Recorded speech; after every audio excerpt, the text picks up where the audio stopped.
आणि या घडीची अत्यंत महत्त्वाची बातमी आहे ती म्हणजे जुन्या पेन्शनसाठी पुकारलेला कर्मचाऱ्यांचा संप अखेर मागे घेण्यात आलाय।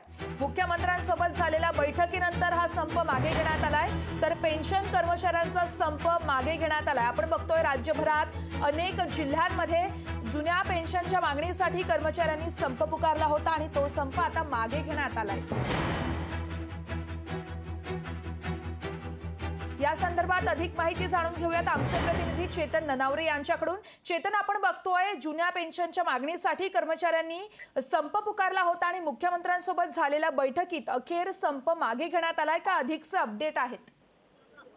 निश्चितच तृप्ती, ज्या प्रकारे मुख्यमंत्र्यांनी दोन्ही उपमुख्यमंत्र्यांनी काल शासकीय कर्मचाऱ्यांच्या समन्वय समितीसोबत चर्चा केलेली होती आणि ज्या प्रकारचं आश्वासन दिलं होतं त्या आश्वासनाप्रमाणे आज मुख्यमंत्र्यांनी ज्या काही मागण्या मान्य करण्यात येत आहे आणि जो अहवाल जो आहे एकंदरीत जुन्या पेन्शन संदर्भातील तो पटलावर मांडण्याची आश्वासन केलेलं होतं आणि त्याप्रमाणे आज बैठकीत झालेली चर्चा आहे ती पटलावर मांडण्याचं काम मुख्यमंत्र्यांनी केलं।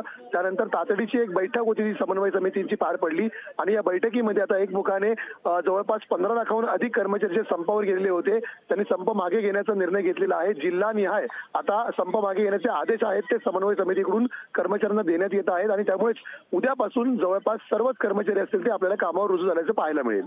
नक्कीच चेतन, धन्यवाद तू दिलेल्या सविस्तर माहितीसाठी। तर आपण बघतोय जुन्या पेन्शनसाठी कर्मचाऱ्यांकडून संप पुकारण्यात आला होता आणि तो संप अखेर मागे घेण्यात आलाय। तर जुन्या पेन्शनच्या मागणीसाठी कोल्हापुरात देखील आंदोलन पुकारण्यात आलं होतं आणि सीपीआर रुग्णालयातील कर्मचारी संपावर गेले होते।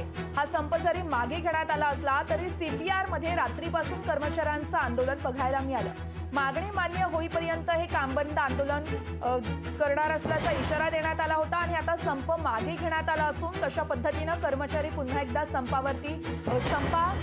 संप पुकारलेला होता तो मागे घेतल्यानंतर कशा पद्धतीने कामावरती रुजू होत आहे ते पाहणं महत्त्वाचं ठरणार आहे। या संदर्भात आढावा घेतला आमचे प्रतिनिधी सतेज औंधकर यांनी, आपण तो पाहूयात। एकच मिशन लोकशाही मराठी, ऐका, पहा, जागरूक रहा।